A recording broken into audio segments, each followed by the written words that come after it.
Okay, let's turn to page 28 of your notes. Lasst uns Seite 28 unsere Aufzeichnung aufschlagen. We began the third main division already, which is the trial of the Messiah.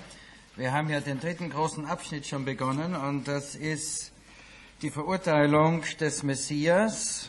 We already discussed the arrest and the three stages of the Jewish trial. Und wir haben ja bereits die Verhaftung und die 3 Stadien des jüdischen Verhörs betrachtet. And we finished off with the first stage of the 3 stages of the civil trial. Und wir haben abgeschlossen mit dem ersten Stadium der 3 Phasen des zivilen oder weltlichen Verhörs. We now come to the second stage of the civil trial, the trial before Herod. Und jetzt kommen wir zum zweiten Stadium, und nämlich das Verhör vor Herodes Antipas. The Antipas spoken of here was the son of Herod the Great. Und der Antipas, von dem hier die Rede ist, das war der Sohn von Herodes dem Großen. And Herod the Great was the one to try to kill Jesus when he was just 2 years old. Und Herodes der Große war ja der versucht hat, Jesus umzubringen, als er 2 Jahre alt war. The same Herod Antipas, about a year or so earlier, had beheaded John the Baptist. Und dieser selbe Herodes Antipas hat 1 Jahr oder etwas vor dieser Zeit Johannes den Täufer enthaupten lassen. It was only after John was executed that Antipas began hearing about the miracles of Jesus. Und es war erst nachdem Johannes der Täufer enthauptet wurde, dass Herodes Antipas etwas vernahm von den Wundern Jesu. And for a while came to think that Jesus might simply be John the Baptist raised from the dead. Und für einige Zeit dachte, dass womöglich Jesus niemand anderer ist als Johannes der Täufer, der von den Toten auferstanden ist. Now, because of the miracles he was hearing about, he had been wanting to see Jesus for some time. Und wegen der Wunder, die man ihm zugetragen hatte, deswegen wünschte er, Jesus zu sehen, kennenzulernen. He even once sent for Jesus. Und He once sent an invitation. Ja, er hat einmal sogar eine Einladung für Jesus ausgesprochen. But Jesus turned the invitation down by saying, "Go and tell that fox no." Und Jesus hat diese Einladung zurückgewiesen, indem er antwortete, geh hin und sage diesem Fuchs. Now he finally has the opportunity he's been wanting, and Jesus stands before him. Und jetzt ist endlich die Gelegenheit da, nach der er sich gesehnt hat, und Jesus steht vor ihm. And according to verse 8, he wants to see some of these miracles because he wants to be entertained.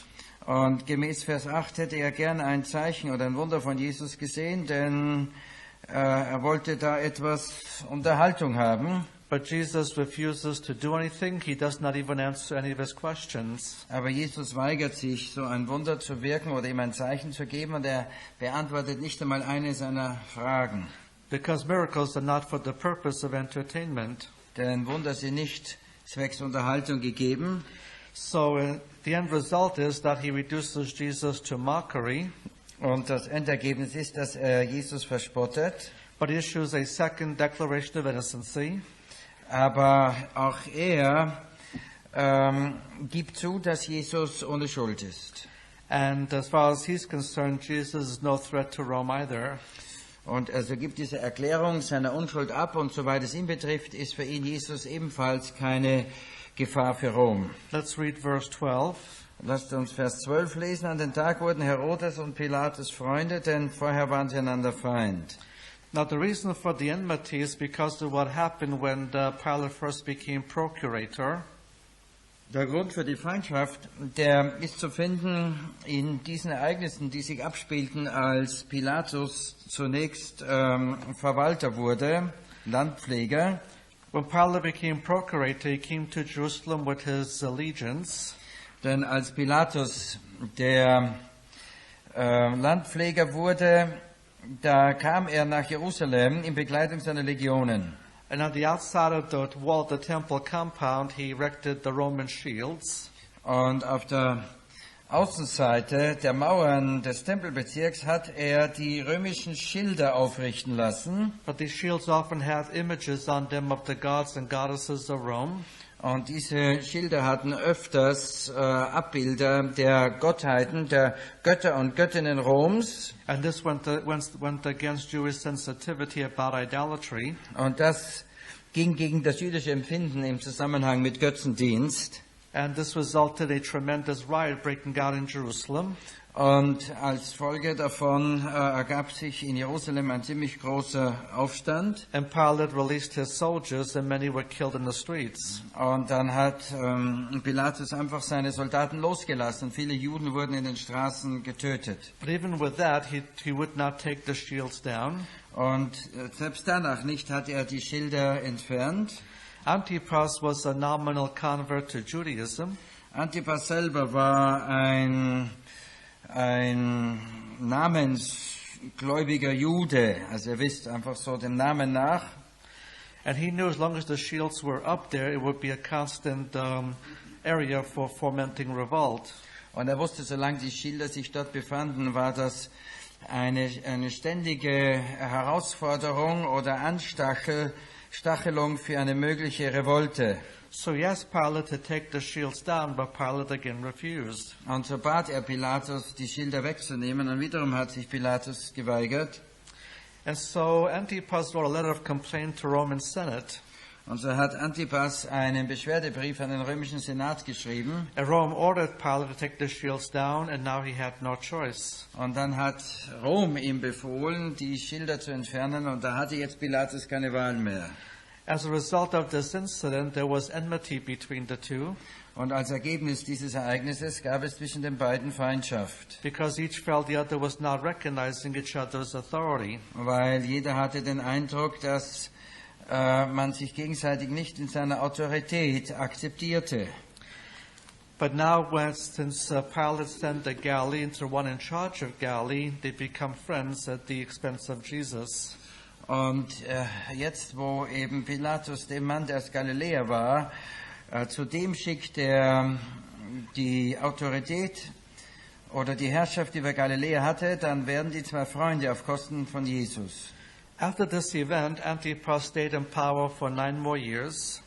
Und nach diesem Ereignis war Antipas, wer hatte Stephan einmal hier? He stayed In power. Ja, er war Antipas noch 9 Jahre lang an der Macht. But in the year 39 AD, his wife Herodes instigated him to travel to Rome. Aber im Jahre 39 hat seine Frau Herodes ihn dazu angestachelt, ebenfalls also nach Rom zu reisen. To request the title of King of Judea. Den Königstitel zu beanspruchen, König von Juda zu sein. The same title given to his father, Herod the Great. Derselbe Titel, den ja sein Vater Herodes der Große hatte. She wanted very much to be queen, and this way she could be called queen. Denn es war ihr großer Wunsch, dass sie Königin würde, und auf diese Weise hätte man sie dann als Königin bezeichnen können. But the emperor in those days was 𝗭𝗲𝗃𝗃𝗃𝗃. Aber der Kaiser in diesen Tagen war Gaius Caligula. And he was an insane madman. Und das war ein Geisteskranker. And he made no such requests of 𝗭𝗃𝗃𝗃𝗃. Und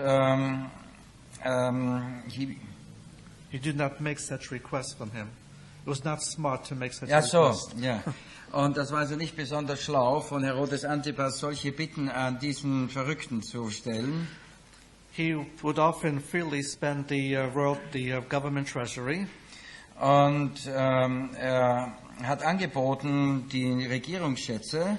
And when money ran out, he would simply accuse a wealthy landowner or senator of some crime against the state.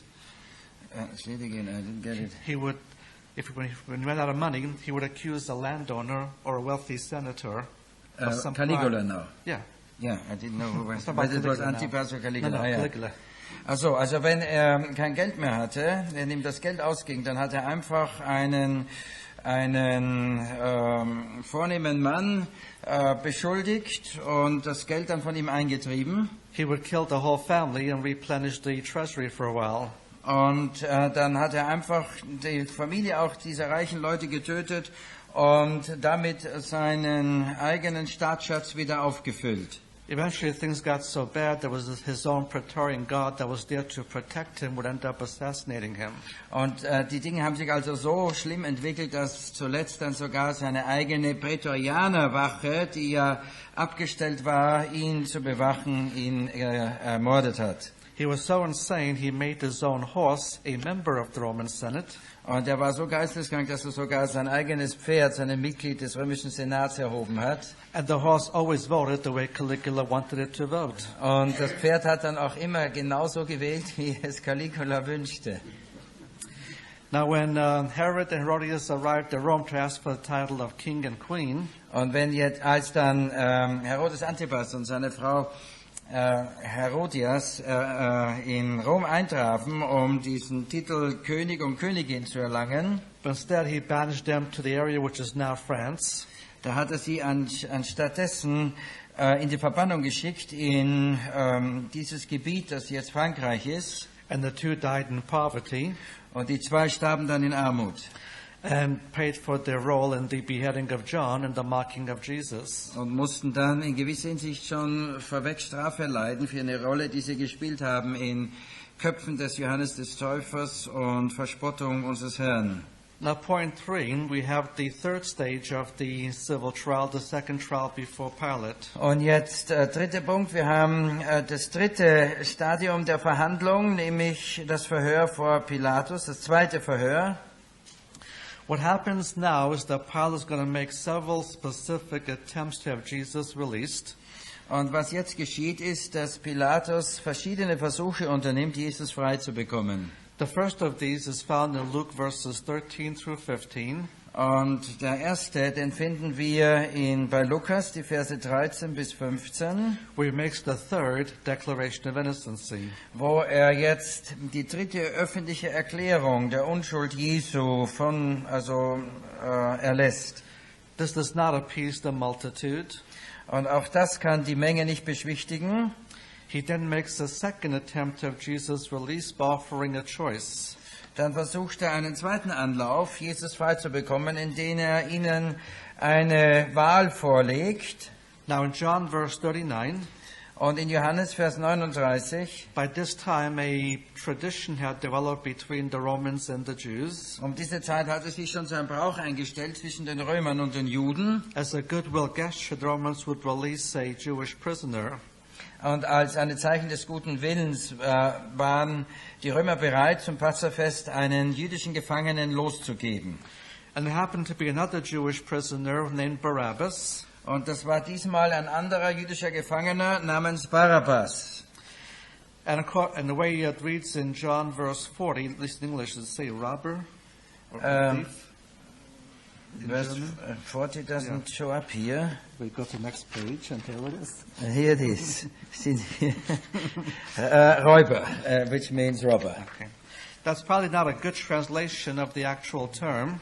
Das Räuber ist vielleicht nicht die beste Übersetzung des tatsächlichen Begriffes. Because even under Roman law, robbery would not be punished by crucifixion. Denn selbst nach römischem Gesetz hat man Diebstahl nicht mit Kreuzigung bestraft. Josephus uses the same term in dealing with Jewish rebels various times under Roman rule. Josephus gebraucht genau den gleichen Begriff, um jüdische Rebellen zu bezeichnen, die Aufstände anzettelten zur Zeit der Herrschaft der Römer. So rather than seeing him as merely a thief, we must note that he was a rebel.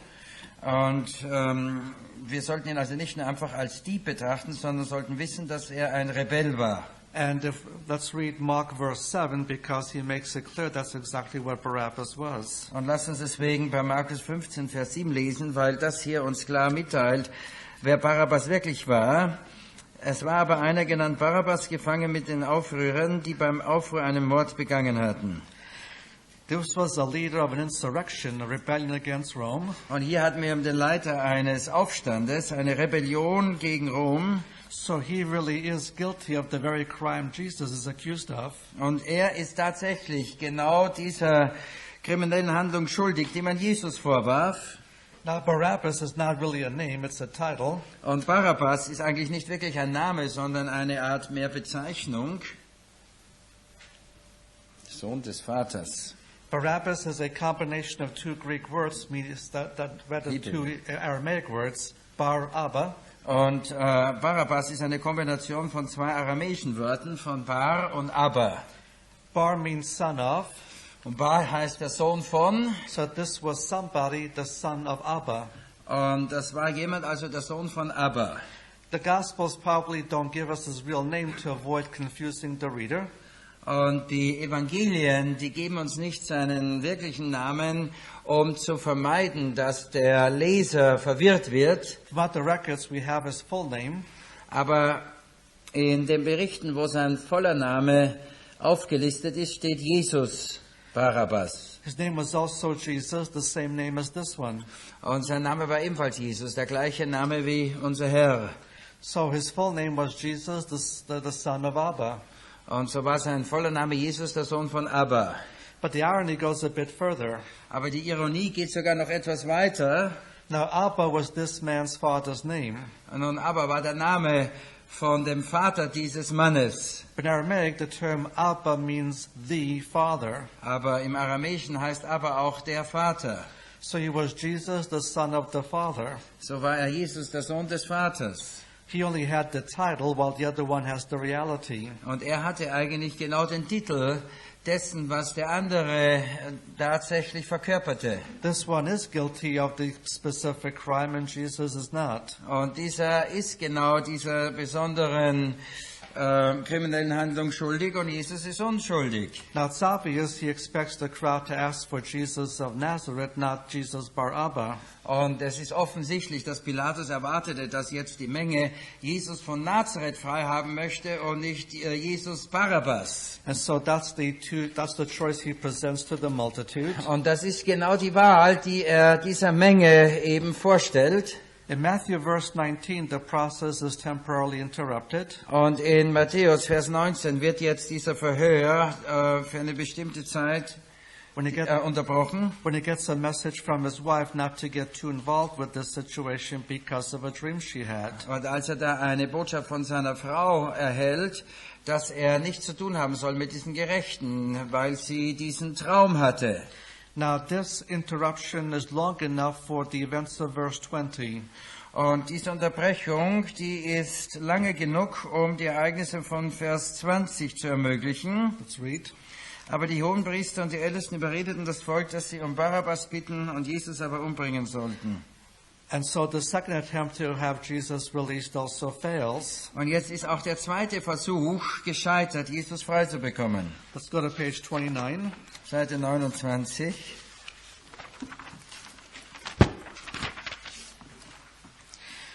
In John 19, verse 1, Pilate makes his third attempt to have Jesus released. Und in Johannes 19, Vers 1 sehen wir den dritten Versuch Pilatus, Jesus freizubekommen. And he offers a compromise of scourging. Und bietet er eine Art Kompromiss an, dass er ihn geißeln lässt. And he has Jesus scourged. Und er lässt Jesus geißeln. And it's simply stated without any details given. Und das wird hier einfach nur festgehalten, ohne dass Einzelheiten erwähnt werden. Because at the time the Gospels were written, everybody knew what a Roman scourge was like, and there was no need to give details. Denn in dieser Zeit, wo man die Evangelien schrieb, da wusste man, was Geißelung bedeutete, und da war es nicht nötig, dann noch weitere Einzelheiten hinzuzufügen. But now, 2,000 years later, many believers don't realize what was entailed in the Roman scourge. Aber 2000 Jahre danach ist es so, dass viele Gläubige nicht wissen, was also Geißelung nach sich zog. We often fail to appreciate the amount of agony and pain he had even before he got to the cross. Und manchmal also ist uns nicht bewusst, dessen eingedenk zu sein und auch schon darüber dankbar zu sein, welche Schmerzen und welche Qualen unser Herr erleiden musste, sogar bevor er noch gekreuzigt wurde. Now Hebrews chapter 12 verses 1 and 2 tells us this. Und Hebräer Kapitel 12, die Verse 1 und 2 sagt uns Folgendes. Every now and then we need to go over the details of his sufferings. Dass hin und wieder wir neu uns sozusagen seine Leiden vergegenwärtigen. The author uses a Greek mathematical word. Und der Autor verwendet ein griechisches, eher mathematisches Wort. It was used mathematically of adding up a column of figures to get a complete total. Und es wurde mathematisch gebraucht, dass man also Zahlen auflistete, um dann die Summe zu erhalten. And the point he makes is this. Und der Punkt, auf den er hinaus will, ist folgender. Periodically we have to go over every little detail of his sufferings. Manchmal müssen wir oder hin und wieder jede Einzelheit seines Leidens neu betrachten, to get a complete picture of what it cost him to bring atonement for our sins. damit wir einen vollen Eindruck erhalten von dem, was es ihn gekostet hat, dass er uns die Schuld vergeben konnte. Now there are two types of scourges practiced at that time, a Jewish scourge and a Roman scourge. Und es gab zwei Arten der Geißelungen in jener Zeit, die jüdische und die römische Geißelung. The Jewish scourge was known as 40 less 1. Und die jüdische Geißelung war bekannt, 40 Streiche weniger einen. And why 40 less 1? Und warum 40 weniger einen? The Mosaic law declared that one cannot be whipped more than 40 lashes. Weil das mosaische Gesetz vorgeschrieben hat, dass jemand nicht mit mehr als 40 Schlägen bestraft werden darf. And eventually the Sophrim came to that commandment. Und da kamen zuletzt die Sophrim, die Schriftgelehrten, zu diesem Gebot. And they had to build a fence around that commandment. Und jetzt mussten sie um dieses Gebot einen Schutzzaun errichten. And the question came up, suppose the whipper is lashing and he miscounts and gives the victim 41 lashes. Und dann kam die Frage auf, stellt euch vor, der die Auspeitschung vornimmt, der verzählt sich und gibt statt 40 41 Peitschenhiebe. And this will break the Mosaic law. Und dann würde das mosaische Gesetz übertreten werden. And so to protect that commandment, they always stop lashing at the count of 39. Und damit dieses Gebot beschützt wird, haben sie immer aufgehört nach 39 Schlägen. The Jewish scourge consisted of a handle made of wood and leather and short leather strands. Und die jüdische Beize bestand aus so einem Griff, bestehend aus Holz und Leder und mit kurzen Lederriemen. The only part of the victim's body that was affected was his back. Und der einzige Teil des Körpers des zu Bestrafenden, der in Mitleidenschaft gezogen wurde, war der Rücken. And while it was very painful, it was never deadly. Und obwohl das sehr schmerzhaft war, war das niemals tödlich. So no one ever died of a Jewish scourge. Und niemals starb jemand als Folge einer jüdischen Geißelung. And Paul suffered the Jewish scourge 5 times and survived them all. Und Paulus wurde ja 5-mal von jüdischer Seite gegeißelt und hat all das überlebt. But Jesus has not suffered the Jewish scourge, but the Roman scourge. Aber Jesus hatte nicht die jüdische, sondern die römische Geißelung zu erleiden. There were no limits to the number of lashes. Und da gab es für diese Peitschenhiebe keine Grenze. And the Roman scourge had a handle of wood or leather with very long leather strands. Und die römische Geißel hatte wiederum diesen Griff aus Holz und Leder, aber mit sehr langen Lederriemen. At the end of each leather strand was a piece of glass or metal. Und am Ende dieser Lederriemen war ein Stück Glas oder Metall. Or a nail or a lamb bone. Oder ein Nagel oder ein Knochen eines Lammes. So after a few lashes, the skin was torn away and pieces of muscle would go flying. Und nach nur wenigen Peitschenhieben war die Haut abgerissen und Muskelstücke wurden zerfetzt und abgerissen. Because of the length of the strands, they wrap around the whole body. Und wegen der Länge dieser Peitschenriemen haben die sich dann um den ganzen Körper gewickelt. And the whole body was affected, back, front, sides, and the face. Und dann wurde der ganze Leib angegriffen, Rücken, Vorderseite, auch das Antlitz. And many never survived the Roman scourge. Und viele haben so eine römische Geißelung gar nicht überlebt. And there are many misconceptions we get because of the way the crucifixion scene has been painted by artists. Und da gibt es viele falsche Vorstellungen wegen der Kreuzigungsszene, wie sie oft von Künstlern gemalt und dargestellt wurde. They will show the face of Jesus as being basically intact except for the crown of thorns. Und da zeigen sie das Antlitz Jesu im Großen und Ganzen unverletzt, abgesehen von der Dornenkrone. But that would not be the case. Aber das traf nicht zu. By the time the Roman scourge ended, the whole face was a ripped up, pulpy mash. Und zu der Zeit, wenn also so eine römische Geißelung vorbei war, war das Gesicht eine blutige Masse. And even sometimes family members could not recognize the victim anymore. Und manchmal war das so schlimm, dass nicht einmal mehr die Familienmitglieder dieses Opfer wiedererkannt haben. And this fulfills a messianic prophecy in Isaiah chapter 52. Und das erfüllt eine messianische Voraussagung in Jesaja Kapitel 52. Verses 13 through 15. Die Verse 13 bis 15. His face was so disfigured, he no longer resembled a man. Dass sein Antlitz so entstellt war, mehr als das eines irgendeines Menschen. As if that was not enough, the Roman soldiers know he's accused of claiming to be a king. Und als ob das noch nicht ausreichte, die römischen Soldaten wissen, dass er behauptete, König zu sein. And so now they begin to mock that aspect of it. Und deswegen machen sie sich dann über diese Aussage lustig. They put a purple garment on him to represent a royal robe.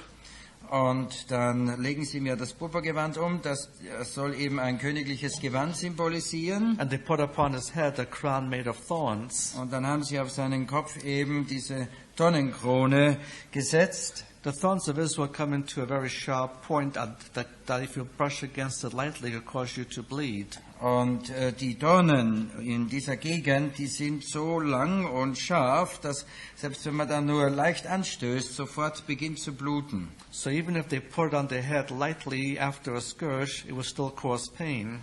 Und selbst wenn die nach der Geißelung diese Dornenkrone auf seinen Kopf vorsichtig angebracht hätten, hätte das immer noch starke Schmerzen hervorgerufen. But verse 3 says they kept striking him. Aber Vers 3 sagt, dass sie weiter fortfuhren, ihn zu schlagen. If that includes the crown of thorns, it will cut deeper into the brow. Und wenn das die Dornenkrone mit einschloss, dann hat das auch tief in die Augenbrauen hineingeschnitten, gestochen. And Pilate believes this might be enough for the multitude. Und jetzt glaubt Pilatus, dass dies nun tatsächlich ausreichen muss für die Menschen- und Volksmenge. So in verse 4, he brings Jesus out. Und in Vers 4 führt er Jesus wieder heraus. And issued a fourth declaration of innocency. Und er gibt nun die vierte offizielle Erklärung seiner Unschuld. But in verses 5 and 6, they continue to cry for the crucifixion. Aber in den Versen 5 und 6 fahren sie fort, nach der Kreuzigung für ihn zu schreien, zu rufen. Also in verse 6, he makes his fourth attempt to have Jesus released. Und wiederum in Vers 6 finden wir auch seinen vierten Versuch, Jesus frei zu bekommen. By refusing to pass the Roman sentence. By refusing? Refusing to pass the sentence. The death sentence. Ja, indem er sich weigert, diese Todesstrafe zu vollstrecken. Unless he passes the death sentence, Jesus could not legally die. Und solange er nicht diese Todesstrafe offiziell erlässt, kann Jesus nicht gesetzlich sterben. At that point, the Jewish leaders dropped the charge of treason. Und an diesem Punkt lassen die jüdischen Leiter, die Verantwortlichen, die Anklage des Verrats fallen. And they go back to the real issue that's been troubling them, his claim to be the Messiah. Und dann gehen sie zurück zu der Anklage, die sie am meisten beunruhigt hat, nämlich sein Anspruch, der Messias zu sein. Let's read John verse 7. Lasst uns Johannes Vers 7 lesen. Die Juden antworten ihm, wir haben ein Gesetz und nach dem Gesetz muss er sterben, denn er hat sich selbst zu Gottes Sohn gemacht. The charge of treason is dropped. They go back to his claim to be the Messiah. Und jetzt die Anklage des Verrats wird fallen gelassen und hier die andere Anklage, er behauptete, der Messias, der König zu sein. Now this is a new charge that did not come up before. Und das ist jetzt eine neue Anklage, die vorher nicht erwähnt wurde. And so he must have a new questioning interview. Und deswegen muss er jetzt wiederum ein neues Verhör starten. which he tries to have in John verses 9 through 11. Und das versucht er nachzulesen in Johannes 9 bis 11 in diesen Versen mit ihm zu halten. But this time Jesus does not answer any of his questions. Aber diesmal beantwortet Jesus keine einzigen seiner Fragen mehr. Because by this time Pilate received enough light to respond correctly. Denn zu diesem Zeitpunkt hat Pilatus ja schon genügend Licht empfangen, um richtig zu reagieren. He responded incorrectly with his sarcastic, "What is truth?" Er hat ja in nicht richtiger Weise sich verhalten, als er so sarkastisch antwortete, was ist überhaupt Wahrheit? And so no further light will be given to him. Und deswegen empfängt er kein weiteres Licht mehr.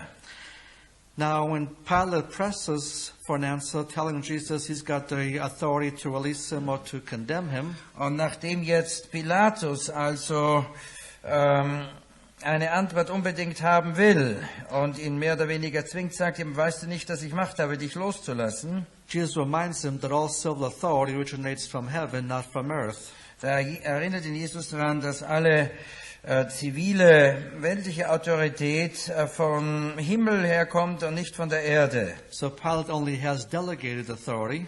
Und so hat Pilatus auch nur empfangene Autorität. Furthermore, those who deliver Jesus to him will be guilty of the greater sin. Und noch dazu sind solche, die ihm überantwortet haben, größerer Sünde schuldig. And notice the phrase, the greater sin.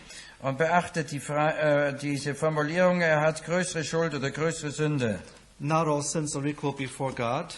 Und so sind eben nicht alle Sünden gleich vor Gott. And that's why for unbelievers there'll be a great white throne judgment to determine the degree of punishment in the lake of fire. Und deswegen gibt es dann für die Ungläubigen dieses Gericht vor den großen weißen Thron, wo eben das Maß der Strafe im Feuersee festgelegt wird. Then Pilate makes his fifth attempt to have Jesus released. Und dann startet Pilatus seinen 5. Versuch, Jesus frei zu bekommen. In verse 12, upon this Pilate sought to release him.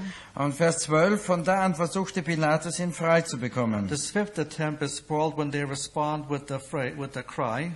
Und dieser 5. Versuch, der wird verhindert, als sie mit diesem Schrei, diesem lauten Ruf antworten. If you release this man, you're not Caesar's friend. Wenn du diesen freilässt, dann bist du des Kaisers Freund nicht. Okay, page 30.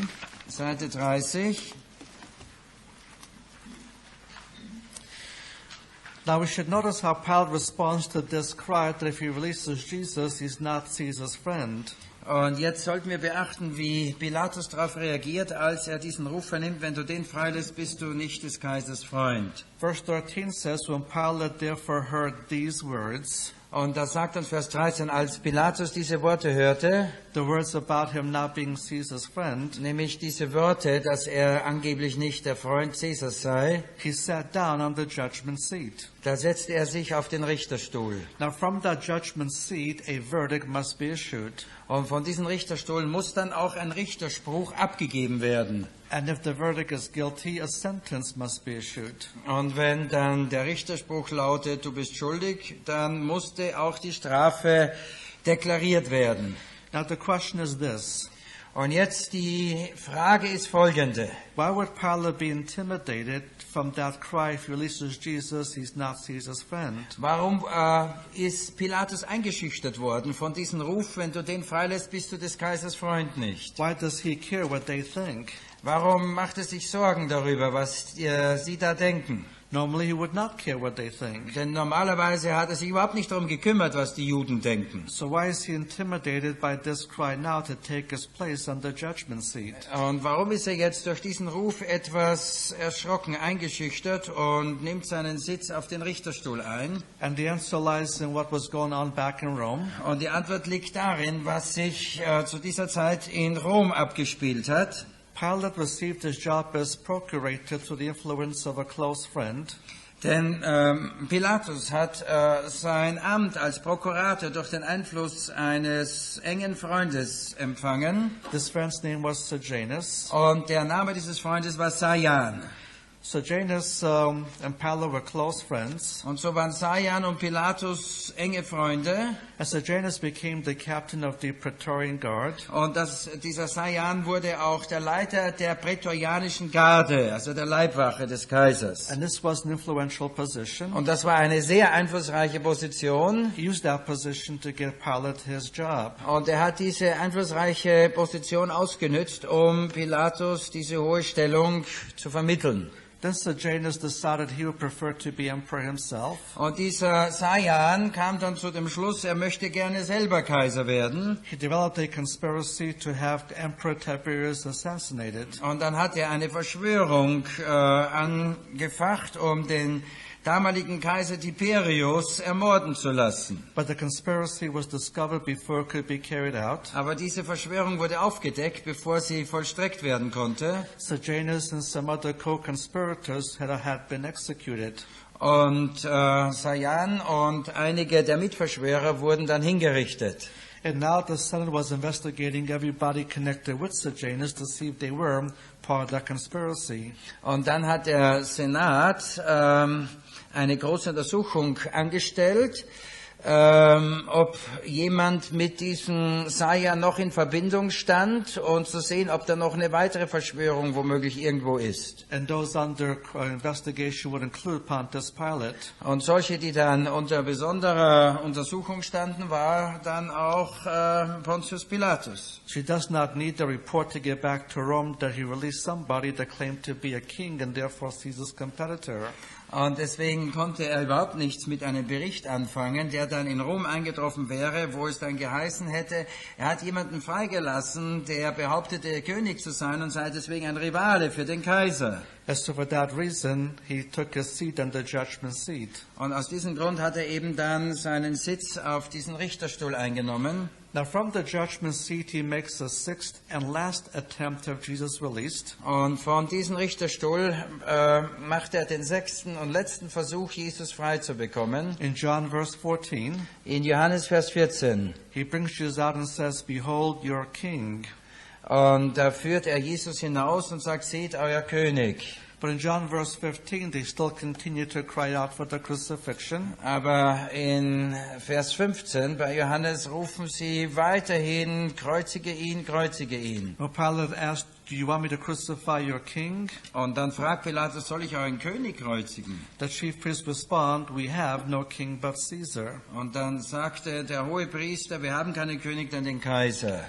And in this manner, they reject Jesus as king and accept Caesar as their king. Und in dieser Weise haben sie Jesus als ihren König ganz offiziell abgelehnt und den Kaiser als ihren König akzeptiert. So Pilate will make no further attempts to have Jesus released. Und danach macht Pilatus keinen weiteren Versuch, Jesus frei zu bekommen. In Matthew verse 24, he calls for a pitcher and pail of water. Und in Matthäus Vers 24 ruft er nach einer Schüssel Wasser und ein Tuch. And washes his hands, Und er wusch seine Hände, assuming that by merely wetting his hands, this would absolve him from any guilt in this event. und annehmen, dass durch das Waschen seiner Hände ihn das von jeder Schuld in diesem Fall frei machen würde. But this is not the case. Aber das ist nicht der Fall. From a human perspective, the final decision whether Jesus lives or dies was only his to make. Von einem menschlichen Standpunkt war die letzte Entscheidung, ob Jesus sterben oder leben sollte, von ihm abhängig.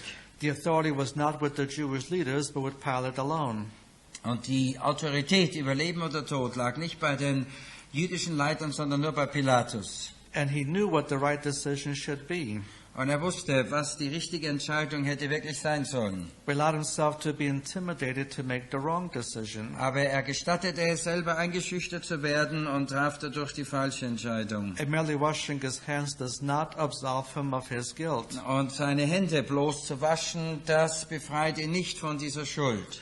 In Acts chapter 3, Und in Apostelgeschichte Kapitel 3, Peter preaches a message. He names several people by name who are responsible for Messiah's death. und da predigt Petrus eine Predigt und dann nennt er die verschiedenen Namen, die verantwortlich sind für Jesu Tod. And he names Pontius Pilate among them. Und unter anderem ist da auch Pontius Pilatus aufgelistet. Now, 6 years later, in the year 36 AD, Und 6 Jahre danach, im Jahre 36 nach Christus, he was banished by Caligula. wurde er, also Pilatus, von Caligula verbannt. He banished to what is now Austria. Und er wurde verbannt zu diesem Teil Roms, der heute Österreich ist. And there he committed suicide Und dort beging er Selbstmord. and paid for his role in this miscarriage of justice. Und er musste auch hier den Preis zahlen für sein falsches Verhalten in diesem Prozess. And also Matthew verse 24, he issues a fifth declaration of innocency. Und auch in Matthäus Vers 24 haben wir aber auch seine 5. Deklaration der Unschuld Jesu. Of the 5 declarations of innocency, this is the most significant because it was made from the judgment seat. Und von diesen 5 Erklärungen der Unschuld Jesu war das die eindrücklichste, weil diese Erklärung vom Richterstuhl abgegeben wird. The people respond in verse 25. Und die Antwort der Leute lesen wir in Vers 25. His blood be upon us and our children. Sein Blut komme über uns und seine Kinder. They take upon themselves the curse of the blood. Und sie nehmen auf sich den Fluch des Blutes. But notice it's limited only to them and their children and goes no further. Und beachtet, es ist beschränkt auf sie und ihre Kinder und geht nicht weiter. You notice on your notes, only Matthew records this particular event. Und ihr erkennt aus euren Notizen oder dieser Zusammenstellung besser, wie nur dieses Ereignis Matthäus erwähnt. Because Matthew is the one that details the unpardonable sin and all the consequences of the unpardonable sin. Weil ja Matthäus auch der ist, der die Einzelheiten im Zusammenhang mit der unvergebbaren Sünde auflistet und die damit verbundenen Konsequenzen bzw. Folgen auch erwähnt. And so he records what's relevant to it, as here in verse 25. Und deswegen bringt er eben auch dieses Zitat, das da in Vers 25 damit in Beziehung steht. When the judgment finally did come in the year 70, Und als dann das Gericht dann endgültig im Jahre 70 nach Christus kam, it did fall upon them and their children. dann fiel es tatsächlich über sie und ihre Kinder. At that point in Luke verse 24, he issues the sentence of death. Und zu diesem Zeitpunkt, gemäß Lukas Vers 24, erlässt dann Pilatus die Todesstrafe. In Luke verse 25, he releases Barabbas. Und in Lukas Vers 25 wird Barabbas freigelassen. There is a symbolic substitution here. Und da ist hier eine symbolische Stellvertretung. The guilty one is set free because the innocent one will die in his place. Der Schuldige wird freigelassen, weil der Unschuldige an seiner Stelle stirbt. But Jesus now turned over to be crucified. Und dann wird Jesus für die Kreuzigung losgelassen. This makes a nice place for a break. Und hier haben wir eine gute Gelegenheit, einen Unterbruch zu machen. And we break here with a rabbi story. Und wir schließen wieder mit einer rabbinischen Geschichte ab. This one comes from America. Und diese kommt jetzt von den USA. Concerns an Orthodox Jewish man whose son became a Christian. Und das betrifft einen orthodoxen jüdischen Mann, dessen Sohn Christ wurde. And he was so terribly embarrassed by this and ashamed of it, for a long time he didn't tell anyone what took place. Und das hat ihn so schrecklich getroffen und erschüttert und ihn auch beschämt, dass er lange Zeit darüber nicht geredet hat. But after a while he just couldn't keep it inside anymore. He knew he had to talk to someone he could trust to keep a secret. Aber nach einiger Zeit konnte er das nicht mehr für sich bewahren. Er suchte jemanden, dem er sein Herz ausschütten konnte und von dem er wusste, dass der Geheimnisse für sich behalten kann. So he went to his best friend Levi. Und so ging er zu seinem besten Freund Levi. And he says, you know, I had a son. Und er sagt, du weißt, ich habe einen Sohn. And he became a Christian. Und der wurde Christ. I don't know how to respond. Und da weiß ich nicht, was ich darauf sagen soll. His friend says, you know, I too had a son. Und da sagt sein Freund Levi, du weißt, auch ich hatte einen Sohn. And he too became a Christian. Und auch er wurde Christ. And I was so ashamed of it, I wouldn't even tell you, my best friend. Und ich war so beschämt darüber, dass ich nicht einmal dir, meinem besten Freund, erzählte.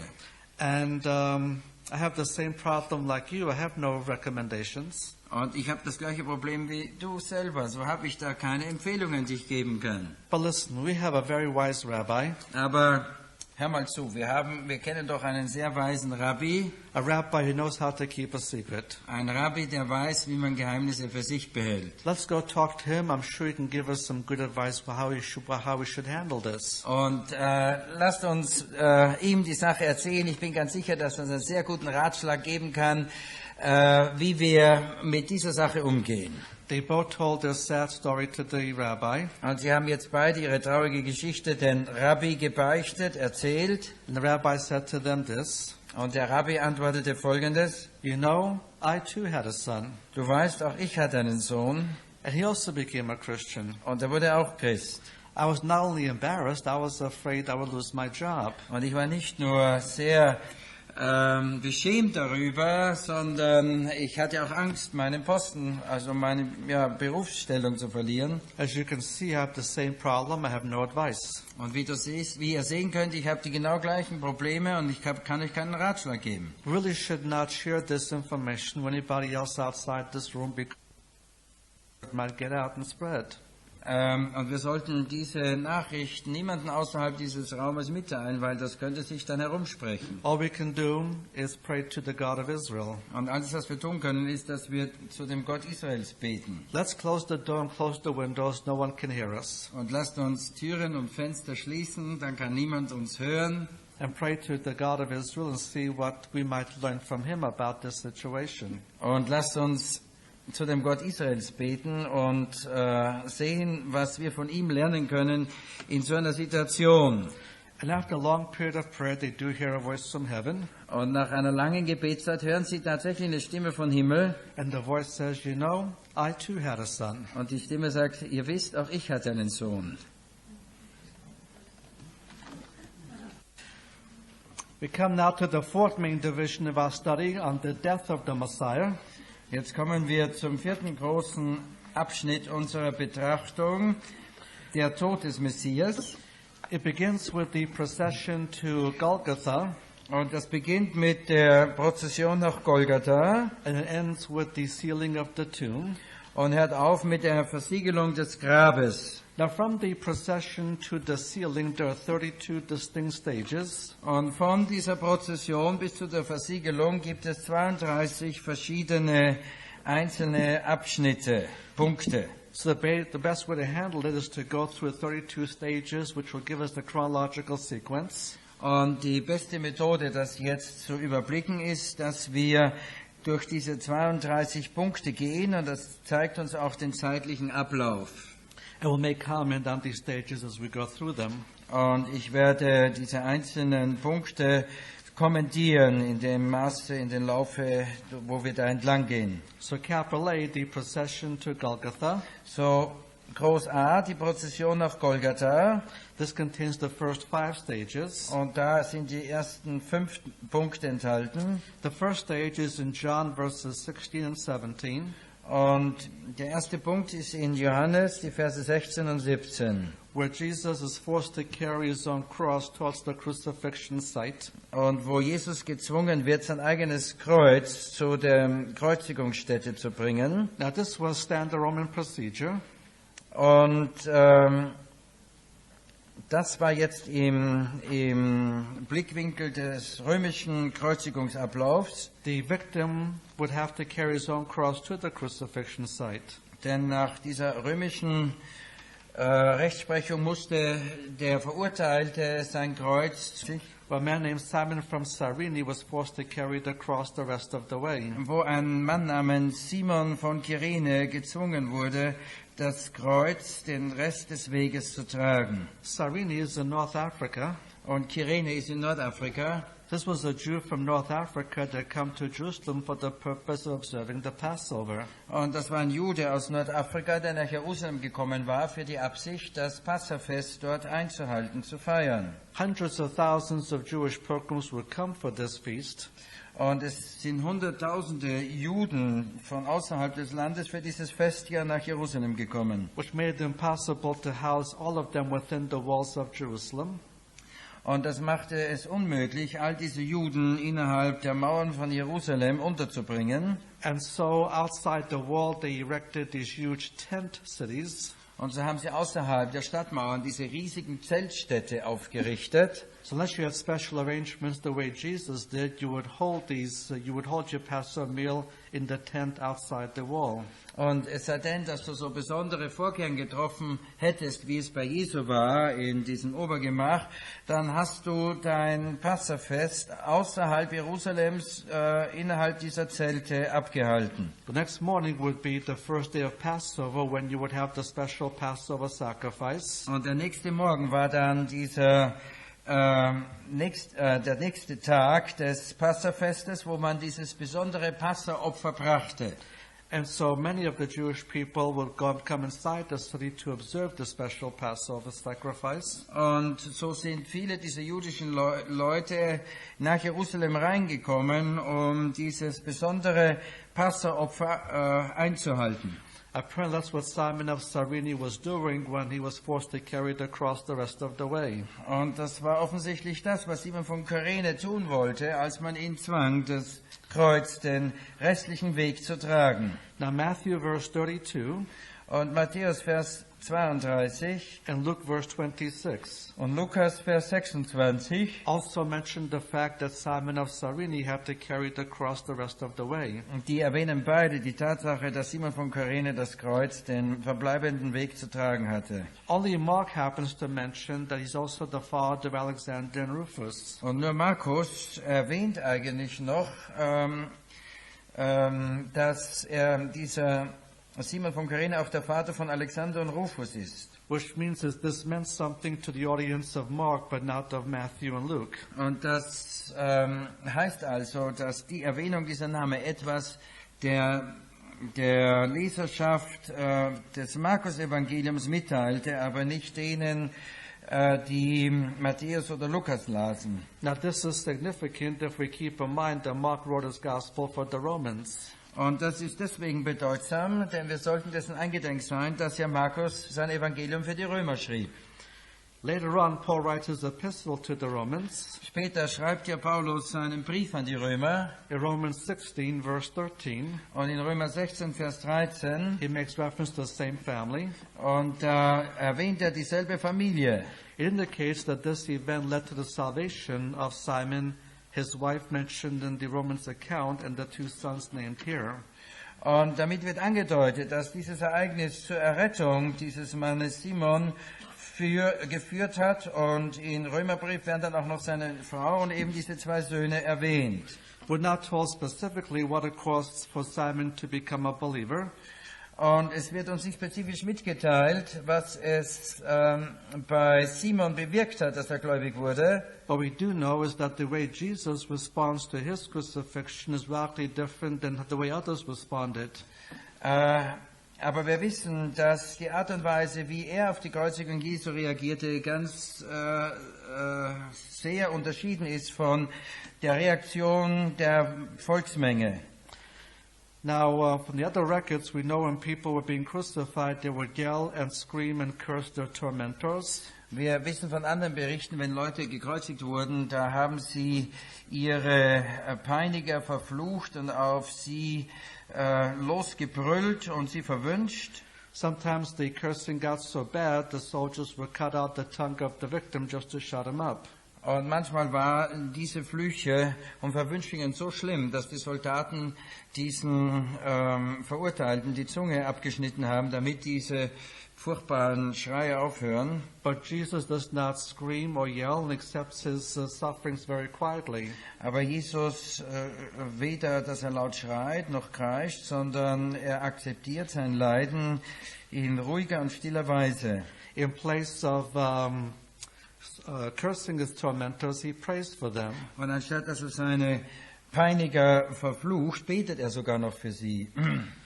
Now, we know from Romans chapter 1, the Church of Rome was not founded by an apostle. Nun, wir wissen von Römer Kapitel 1, und dass die Gemeinde in Rom nicht durch einen Apostel gegründet wurde, Was planted by Jewish believers that had moved to Rome. sondern wurde durch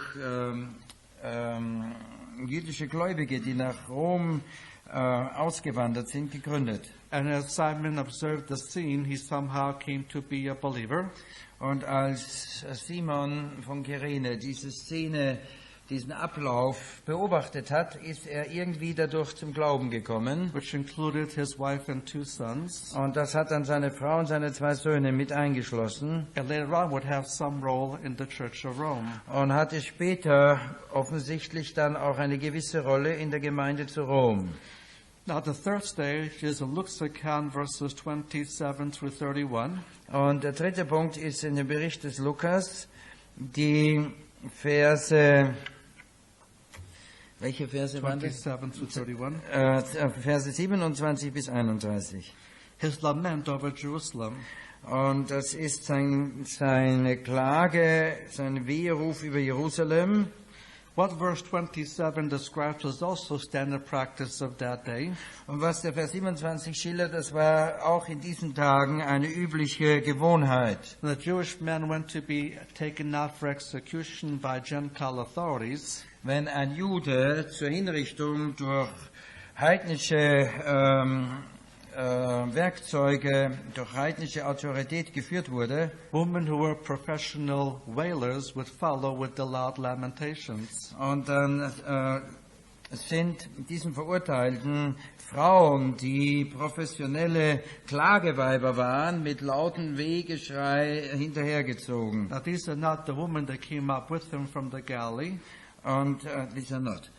Das sind also nicht die Frauen, die mit ihm von Galiläa gekommen waren, In verse 28 he calls them the daughters of Jerusalem. weil er nennt sie in Vers 28 ihr Töchter von Jerusalem. These are local women who are professional wailers following with the loud lamentations. Sondern das waren Frauen vor Ort, professionelle Klageweiber, und die ihm mit eben lauten Wehklagen nachfolgten. But at some point Jesus stops the procession. Aber zu einem gewissen Punkt hält Jesus diese Prozession an And says to them in verse 28, don't weep for me, but for yourselves and for your children. und sagt ihnen in Vers 28, weine nicht über mich, sondern über euch selbst und eure Kinder. That's in keeping with the curse they just took at the trial. Und das ist in Einklang mit dem Fluch, den sie gerade auf sich genommen haben bei der Verurteilung, His blood be upon us now, children. wo sie riefen, sein Blut komme über uns und unsere Kinder. Now wail for yourselves and for your children. Und jetzt weinet über euch selbst und eure Kinder. Because when the judgment of AD 70 finally hits, Denn als dann das Gericht aus dem Jahre 70 nach Christus über sie endgültig hereinbrach, it'll be severe for the whole country, but especially severe for Jerusalem. dann hat das ganz schlimme Folgen für das ganze Land, aber eben ganz besonders verhängnisvoll sich für Jerusalem ausgewirkt. Now go to page 31, Jetzt Seite 31 and let's read Luke verse 31. und lasst uns Lukas Vers 31 lesen, denn wenn man das am grünen Holze tut, was wird am dürren werden? Now this was an old Jewish saying that meant this. Und das war ein alter jüdischer Spruch, der Folgendes aussagen sollte: If I suffer this much when I'm innocent, Wenn ich so viel zu leiden habe und ich bin unschuldig, how much more are you going to suffer that are guilty? wie viel mehr werdet ihr dann zu leiden haben, die ihr schuldig seid? The fourth stage is in Mark verse 22. Und der vierte Punkt ist in Markus Vers 22. The arrival at Golgatha. Die Ankunft bei der Stätte Golgatha. This is an Aramaic name that means the place of the skull. Und das ist eine aramäische Bezeichnung, heißt die Schädelstätte. Notice what it does not say in any of the 4 Gospels. Und beachtet, was es nicht sagt in irgendeiner der 4 Evangelien. It does not say the place looked like a skull. Es heißt nicht, dass diese Stätte wie eine Schädelstätte aussah. It merely says the place of a skull, meaning the place of execution. Und es heißt einfach, dass dieser Platz diesen Namen hatte, nämlich Schädelstätte, und das heißt Ort der Hinrichtung. I realize many of you may have been to Israel on a tourist tour. Ich habe also Kenntnis genommen, dass viele in Israel waren auf so einer Besuchsreise. They take you to a place where you can see a low hill with 2 holes in it that give it the appearance of a skull. Und dann führt man uns zu einer Stelle, wo man so einen niederen Hügel sehen kann mit 2 großen Öffnungen, und das vermittelt den Eindruck eines Schädels. If you haven't been there, you've probably seen pictures of it. Und selbst wenn du noch nicht dort warst, hast du sicher Bilder davon gesehen. The camera is always aimed in such a way that you don't notice something. Und die Kameras sind dann gewöhnlich in so einer Weise ausgerichtet, dass du etwas nicht zur Kenntnis nehmen kannst. There's a very noisy Arab bus station right there at the foot of that cliff. Weil am Fuß dieses Felsens eine ziemlich lärmige arabische Busstation sich befindet. To make sure there's no buses in the picture would spoil the feeling. Und da legt man Wert darauf, dass kein Bus im Bild aufscheint, weil das würde doch etwas den Eindruck verzerren. And that's become the Protestant side of the crucifixion. Und das ist die protestantische Stätte der Kreuzigung geworden. What the guys do not tell you is this. Und was uns die Touristenführer nicht sagen, ist Folgendes. The holes there date back to the 1800s. Die Höhlen, die man da sieht, die gehen zurück auf das 18. Jahrhundert. This was an area for quarrying stone for building up Jerusalem in the 1800s. Weil das war ein Gebiet für einen Steinbruch, wo man dann Steine herausgebrochen hat, um Jerusalem im 18. Jahrhundert da wieder aufzubauen. And Texas now required the place to look like a skull. Und der Text sagt uns, dass es nicht ein Platz sein muss, der wie ein Schädel aussah. In a town in the USA, we have a place called Boot Hill. Und in einer Stadt, in den Vereinigten Staaten, haben wir einen Platz, eine Stätte, die heißt der Stiefelhügel. It's not called Boot Hill because it's shaped like a big boot. Und er wird jetzt nicht der Stiefelhügel genannt, weil er wie eben so ein großer Schuh, wie ein Stiefel aussieht. It's called that because of what happened there. Sondern er hat diesen Namen davon bekommen, was sich dort ereignet hat. Gunfighters would get killed and be buried there with the boots still on. Und wurden also Kämpfer, Gewehrkämpfer getötet und die wurden dort beerdigt und hatten ihre Stiefel immer noch an. So it's named Boot Hill only because of what happened there. Und schon daher hat dieser Hügel diesen Namen nur von den Ereignissen, die sich dort ereignet haben. The same principle applies here. Und derselbe Grundsatz trifft auch hier zu. It's called Golgatha not because of what it looks like, but because of what happened here. Und dieser Platz heißt Golgatha nicht, weil er so aussah, sondern was sich dort ereignete. This was the regular place of Roman crucifixions. Weil das die offizielle römische Hinrichtungsstätte war für Kreuzigung. Between the Catholic and Protestant side, the Catholic has more legitimacy both archaeologically and historically. Und zwischen diesem katholischen und lutherischen Hinrichtungsplatz hat, Klammer auf leider, Klammer zu, die katholische Seite doch mehr historische und archäologische und geografische Legitimität. Now the fifth stage is in Mark verse 23. Also das wäre die Grabeskirche. Und der 5. Punkt ist in Markus Vers 23 and Matthew verse 34. und Matthäus Vers 34, But they offer him a mixture of wine, gall, and myrrh. wo sie ihm eine Mischung aus Wein, Galle und Weihrauch, Myrrhe anbieten. It's a mixture he refuses to drink. Und er lehnt es ab, diese Mischung zu trinken. This too was standard Roman practice. Und auch das ist wiederum in Einklang mit einer römischen Praxis. This was given to a victim before the nailing. Man hat diesen Mischtrank, diesen Rauschtrank einem Opfer vor der Annagelung angeboten, Because it would help deaden the pain. weil das hat die Schmerzen etwas betäubt. It was also a very stupefying drink that would make you very lightheaded. Und das war auch ein sehr betäubender Trank und er hat einen ziemlich dusseligen Kopf gegeben. That Jesus must have full control of his senses because of the spiritual war on the cross. Aber Jesus muss in voller Kontrolle seiner ganzen Sinne sein, wegen des geistlichen Konflikts, der sich dann unter dem Kreuz abspielte. So he refuses to partake of this mixture. Und so lehnt er es ab, von dieser Mischung zu trinken. But this means he would suffer the pain that much more severely. Aber das bedeutet, dass er dann die Schmerzen dann umso heftiger zu erleiden hatte. Now, capital B, we come to the first 3 hours on the cross. Und jetzt groß B, die ersten 3 Stunden am Kreuz. This will be from this Friday from 9 a.m. to 12 noon.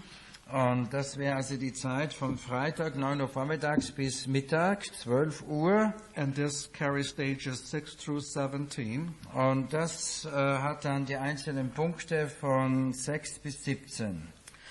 The sixth, in the first 3 hours on the cross, he suffers the wrath of man. Und in den ersten 3 Stunden am Kreuz hat er den Zorn der Menschen zu erleiden. Now the sixth stage is the actual crucifixion. Und jetzt die 6. Phase ist die tatsächliche Kreuzigung. Mark verse 24, they crucify him. Markus Vers 24, er wird gekreuzigt. And Mark verse 25 gives us the time of day, Und Markus Vers 25 sagt uns auch die Tageszeit. which corresponds to our 9 o'clock in the morning. Und das entspricht unserer Zeiteinteilung 9 Uhr It vormittags. was 9 o'clock in the morning of the first day of Passover. Es war 9 Uhr vormittags am ersten Tag des Passafestes. And it was the same time when the Passover lamb was being sacrificed in the temple compound. Und das war die gleiche Zeit, wo man das Passahlamm geopfert hat im Tempelbereich. So visualize 2 mounts, Moriah and Golgatha.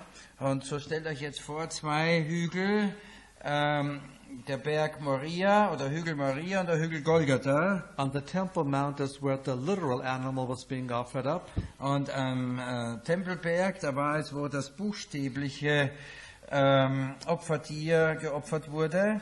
And at the same time, the Passover Lamb of God was being nailed to the cross. Und zur genau gleichen Zeit wurde das Passahlamm Gottes ans Kreuz angenagelt. As with the scourging, so with the crucifixion, they simply stated as a matter of fact without any details. Und so wie mit der Geißelung, so ist es hier bei der Erwähnung der Kreuzigung. Es wird einfach als eine Tatsache erwähnt, ohne Einzelheiten jetzt zu schildern. Here again, because at the time the Gospels were written, there was no need to give details. Everybody knew what the crucifixion entailed. Und wiederum hier zu der Zeit, als man die Kreuzigung, als man die Evangelien schrieb, wusste jeder, was die Kreuzigung bedeutete, und es war nicht nötig, gewisse Einzelheiten dazuzufügen. Once again, after 2,000 years, there is some misconceptions because of the way it has been painted by the artists. Und wiederum, nach ungefähr 2000 Jahren, gibt es da manche falsche Vorstellungen, vor allen Dingen, wie es eben manche Künstler da gemalt haben. Let's say a few words about what a crucifixion entailed. Und lasst uns ein paar Worte darüber verlieren, was eine Kreuzigung eigentlich implizierte. The Romans used 4 different types of crosses. Und die Römer haben 4 verschiedene Kreuze verwendet. There was the pole type, which was like a telephone pole. Und da war dieser das pfahlartige Kreuz, und es war wie so eine Telefonstange, But not anywhere like that smooth. aber nicht so glatt, wie es bei uns der Fall wäre. The second type was the X format. Und die zweite Art war diese X-Form. By church tradition, Peter was crucified upside down on this type of a cross. Nach Kirchentradition wurde Petrus kopfüber auf diese Art von Kreuz gekreuzigt. The third type was the capital T format. Und die dritte Art war wie ein großes T, die Form habend. And the fourth type was our traditional small t format. Und die vierte Art ist unser traditionelles kleine T-Form. Now, we really don't have enough information to know with 100% certainty which of these were used. Nun, wir haben jetzt nicht genügend Informationen, um wirklich 100%ige Gewissheit zu haben, welche Form der Kreuze da verwendet wurde. We can come to a high level of probability, but not absolute. Und wir kommen zu einer ziemlich hohen Ebene der Wahrscheinlichkeit, aber doch nicht 100%ig. Now, generally speaking, the first 2 were not used outside of Italy. Und jetzt allgemein gesprochen, die ersten 2 Kreuzesartentypen wurden außerhalb von Italien gar nicht angewandt. If we can say they were never used outside of Italy, we can just rule them out. Und wir können einfach die Möglichkeit ausschließen, dass dies außerhalb von Italien verwendet werden sollte. But there are a few exceptions here and there in history, Aber hin und wieder gibt es in der Geschichte ein paar Ausnahmen, so they cannot be ruled out entirely. also dass sie also jetzt nicht vollständig ausgeschlossen werden können. If our choice only was between the third and the fourth, we know which one it was. Wenn unsere Wahl wäre nur zwischen dem dritten und dem vierten, dann wüssten wir ganz genau, welche Kreuzesform es war. Part of the crucifixion procedure was to nail on the cross somewhere parchment, wood, spelling out what crime the person was crucified for. Und mit so dieser Prozedur der Kreuzigung gehörte, dass man entweder auf ein Stück Pergament oder Stück Holz aufgeschrieben hat, weshalb der Betreffende verurteilt wurde, und man hat es am Kreuz befestigt. In the capital T format, it was placed underneath the feet. Und bei der Kreuzesform, die wie ein großes T aussah, hat man diese Anschuldigung unter die Füßen festgenagelt, befestigt. In the small T format, it was put over the head. Und bei der Form wie ein kleines T hat man dieses Zeichen, diese Schrift, diese Anschuldigung über den Kopf fixiert. And we'll see shortly the Gospels do specify it was over the head. Und wir werden gleich sehen, wie die Evangelien das genau erwähnen, dass über sein Haupt das geschrieben stand. So these were the only choices we had. We can say for certain it was number 4. Und wenn wir nur diese zwei Möglichkeiten der Wahl hätten, wüssten wir ganz sicher, jenseits allen Zweifels, es war die 4. Kreuzesform. But they were also put over the head in the pole type, and there's always a possibility it was that kind. Aber sie haben über den Kopf auch bei diesen pfahlartigen Kreuzesformen die Anschuldigung fixiert, und da gibt es immer noch die ganz geringe Möglichkeit, dass es eben diese Form der Kreuzigung war. From this point on, it only makes one difference. Und von diesem Punkt an hat es dann nur noch einen Aspekt des Unterschieds. In the first kind, the hands were crisscrossed, and the other kinds, they were stretched out. Dass nämlich bei Kreuzesform Nummer 1 die Hände übereinander geschlagen waren, während bei der anderen Kreuzigungsform sie ausgestreckt waren. Whatever else I say would be the same in any case. Aber was immer ich auch sage, würde jetzt auf das Gleiche rauskommen. The cross was laid on the ground. Das Kreuz hat man auf den Boden hingelegt. And then the victim was placed on the cross. Dann hat man die Verurteilten auf das Kreuz gelegt. 2 nails were used in the first type, 3 nails in the third and fourth type. Und 2 Nägel hat man bei der ersten Art der Kreuzigung verwendet und 3 bei der 4. Form.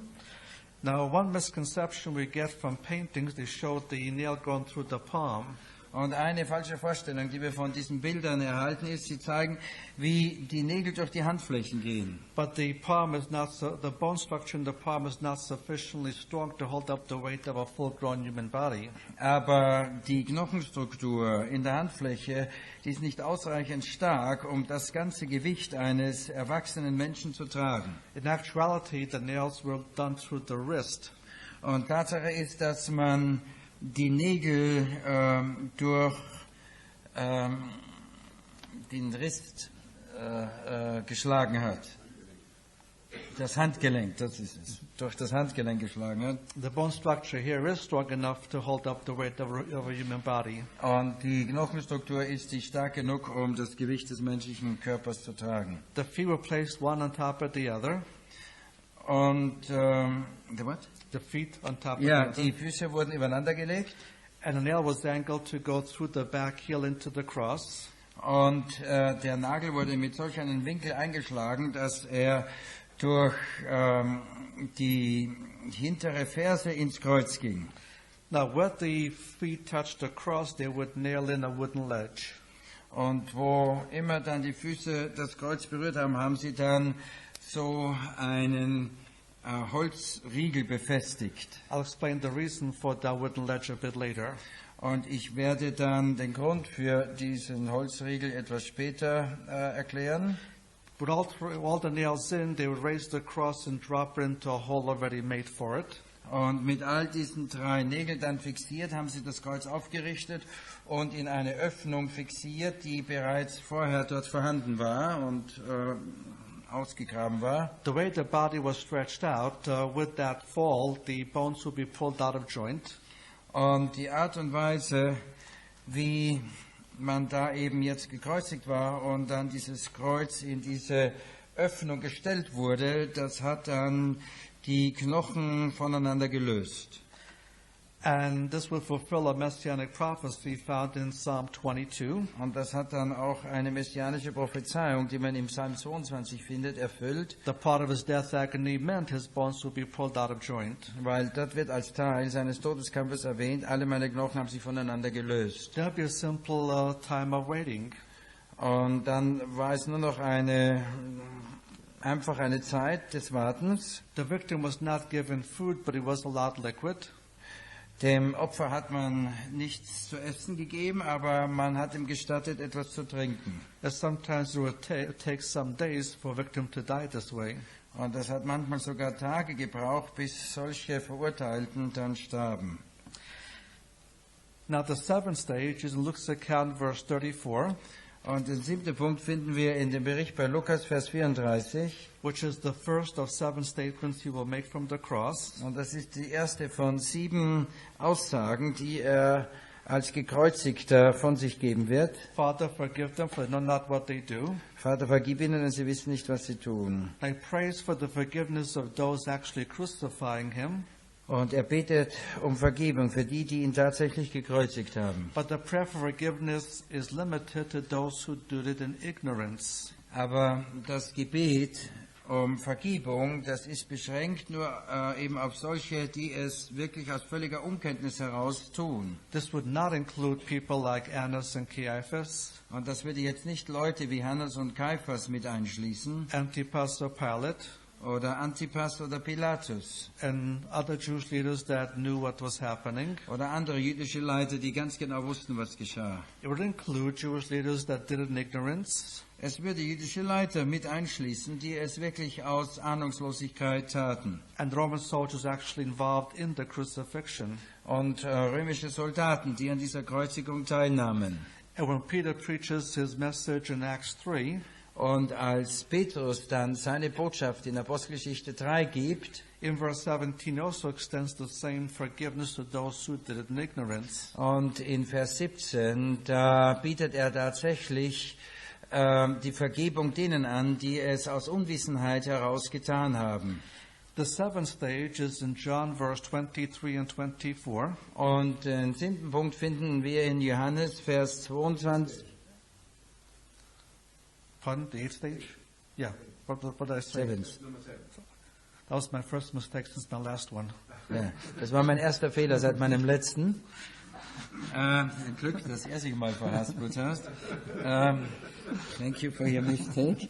Also der 8. Punkt ist in Johannes, aber jetzt Vers, wo war das? Which verse, John? Verse 23 and 24, Die Verse 23 und 24. which is the division or parting of his garments. Und da geht es um das Teilen seiner Kleider.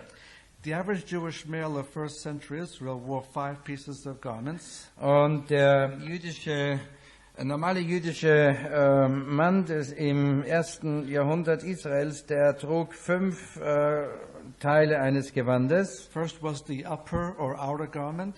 Und das erste war das obere oder äußere Gewand. Second was the under or inner garment. Und das zweite war unter- oder innere Gewand. Third was some kind of a head covering. Das dritte war eine Art Kopfbedeckung. Fourthly were shoes or sandals. 4. Schuhe oder Sandalen. Fifthly was the outer robe or coat.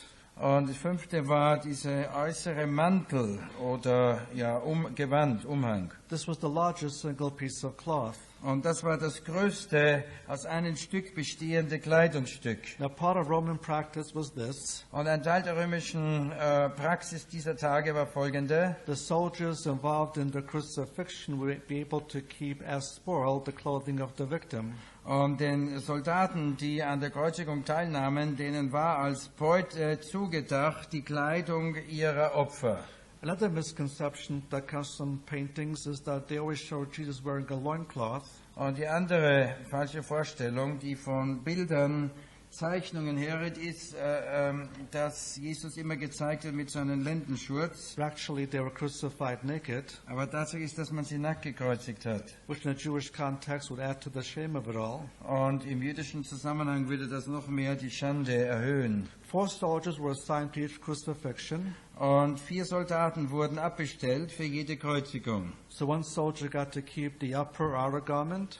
Und so hat ein Soldat das obere oder äußere Gewand behalten, The second, the under or inner garment. der zweite das unter- oder innere Gewand, Thirdly, the head covering. der dritte hat die Kopfbedeckung sich genommen And fourthly, the shoes or und sandals. der vierte die Schuhe oder Sandalen. Because the robe was the largest piece of cloth, they would normally tear it in 4 parts. Und weil der Mantel das größte Kleidungsstück war, haben sie es normalerweise in 4 Teile geteilt. And so every soldier walked away with a piece of cloth. Und so hat dann, also dieses Obergewand oder äußere Gewand, und so hatte dann jeder Soldat ein Stück der Kleidung. Now, the coat that Jesus wore was a rather expensively made coat, one that was normally worn by members of the upper classes. Aber der Mantel, den Jesus trug, das war ein sehr teuer hergestellter, normalerweise nur von Mitgliedern der höheren Schicht getragen. And they thought it would be a shame to tear a coat of this nature. Und so dachten sie, das wäre also nicht das Wahre, einen so kostbaren Mantel einfach zerteilen. So they choose to gamble for it. The one soldier walked away with the whole coat. Und so haben sie beschlossen, darüber zu würfeln, und ein Soldat ist dann mit diesem ganzen Mantel davongegangen. This also fulfilled a prophecy of Psalm 22, Und auch das hat eine Prophezeiung vom Psalm 22 erfüllt, that they would cast the lots for one of his clothing. dass sie ihr loswerfen über sein Gewand. Now, Jesus himself lived on the poverty level. Nun, Jesus selbst ist ja auf diesem Armutsniveau gewesen. He once said that while birds have nests and foxes have holes, the Son of Man had nowhere to lay his head. Und dann hat er mal gesagt, die Vögel haben Nester und die Füchse haben Löcher, aber das Menschensohn hat keine Stelle, wo er sein Haupt hinlegen kann. So where would he get this type of an expensive coat? Und woher würde er dann so einen teuren Mantel herbekommen? We cannot be sure, Und wir wissen es nicht gewiss, but there's one clue found in Luke chapter 8, aber wir haben einen Hinweis in Lukas Kapitel 8, verses 1 through 3, die Verse 1 bis 3, that the ministry of Jesus was financed by several wealthy women. dass nämlich der Dienst Jesu von mehreren wohlhabenden Frauen finanziell unterstützt wurde. And so one of these wealthy women may have given him this coat. Und so ist es möglich, dass eine dieser wohlhabenden Frauen ihm diesen Mantel geschenkt hat. The 9th stage is in John's account, verses 19 through 22.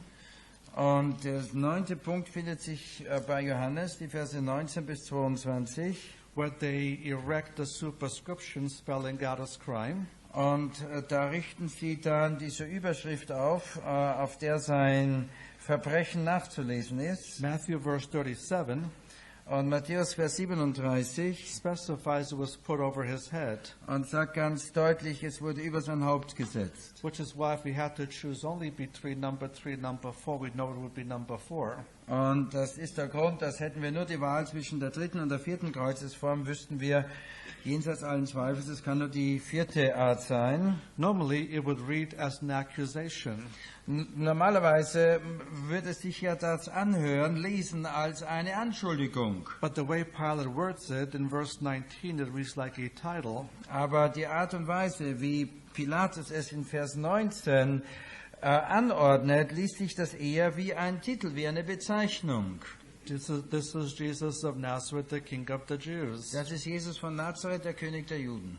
He even writes it out in 3 different languages. Und er lässt es sogar in 3 verschiedenen Sprachen ausschreiben. In Hebrew for the Jews, In Hebräisch für die Juden, Latin for the Romans, in Latein für die Römer Greek for everybody else. und Griechisch für all die anderen. And the Jewish leaders recognize it reads like a title, not like an accusation. Und die jüdischen Leiter erkennen, das liest sich ja eher wie ein Titel als eine Anklage. So go to the next page, page 32. Und so, wir gehen zur Seite 32. In verse 21 and 22, they try to pressure Pilate to change the wording. Und in den Versen 21 und 22 üben sie Druck auf Pilatus aus, damit er doch diese Inschrift abändert. He refuses to do so. Und er weigert sich. has a small piece of revenge against those who pressured him to act in this manner. Und das ist so ein kleiner Aspekt seiner Rache gegen die ihn dazu gezwungen haben oder so viel Druck auf ihn ausgeübt haben, dass er in dieser Weise gehandelt hat. Now the 10th stage is in Matthew verse 38. 10. Punkt ist in Matthäus Vers 38, where there are two others co-crucified with him, wo die beiden anderen mit ihm gekreuzigt werden. One on his right hand, one his left hand. Einer zur linken, der andere zur rechten. And this fulfills a messianic prophecy of Isaiah 53. Und das erfüllt wiederum eine messianische Prophezeiung aus Jesaja 53. Verse 12. Vers 12. That he would be numbered among the transgressors. Dass man ihn unter die Übeltäter rechnen wird. Once again, the translation here is robbers, and that implies they're merely thieves. Und noch einmal, die Vorstellung ist hier von Räubern, und das hieße, dass das einfach Diebe waren. But here again, thievery would not be punished by crucifixion. Aber wiederum, Diebstahl allein hat man nicht mit Kreuzigung bestraft. We should see this the same way as we dealt with Barabbas. Und hier sehen wir das in ähnlicher Weise, als wir es schon im Zusammenhang mit Barabbas erwähnt haben. Two men who were involved in his insurrection against Rome. Und zwei Männer, die auch in seinen Aufstand gegen Rom sich angeschlossen hatten. Like Barabbas, they were captured. Und wie Barabbas wurden sie auch gefangen genommen. Barabbas was released in the Passover exchange. Und Barabbas wurde ja bei diesem Tausch des Passafestes freigelassen. These two are not so fortunate and are crucified with him. Und die zwei sind aber nicht so glücklich dran und werden mit ihm gekreuzigt. Okay, we'll stop here and pick it up at this point in the evening. Und wir machen hier jetzt Schluss und gehen dann am Abend mit unserer Betrachtung weiter an diesem Punkt. This afternoon at 4 we'll have another 1-hour question and answer session. Und heute Nachmittag um 4 haben wir eine weitere Frage- und Antwortstunde. And again, you're welcome to write your questions down and leave them here on the podium. Und wiederum seid ihr gerne eingeladen, eure Fragen niederzuschreiben und sie hier auf dem Podium zurückzulassen. And you're also free to just raise your questions from where you sit. Und ihr dürft genauso auch eure Fragen von dort, wo ihr sitzt, mündlich stellen. So we'll take the written questions first and then the questions with the voice. Und so greifen wir die geschriebenen Fragen zuerst auf und dann kommt die mündliche Tradition.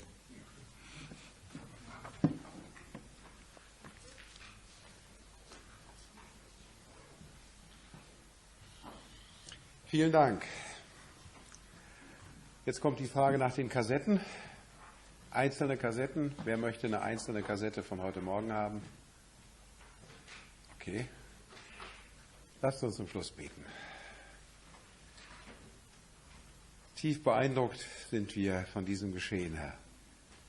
Und wenn wir es so analysieren, sehen wir doch dich, Herr Jesus, wie du gelitten hast, was sie damals mit dir machten, wie es die Prophezeiung vorausgesagt haben. Uns war das so wirklich vor Augen und es tat uns weh. Du hast dich für uns hingegeben. Das ist heute Morgen auch noch einmal deutlich und groß geworden. Und dafür wollen wir dir von Herzen danken, geliebter Herr. Amen. So, dann genießt noch die 20 Minuten Pause, die es jetzt gibt. Um 12 sehen wir uns dann zum Mittagessen.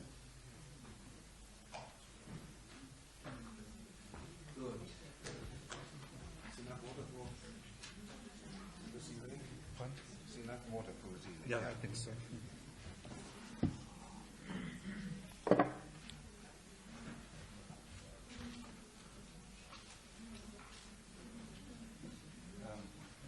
Arnold, in Romans 16:30 it says here, treat Rufus. Thank you. Yeah. And is that Simon?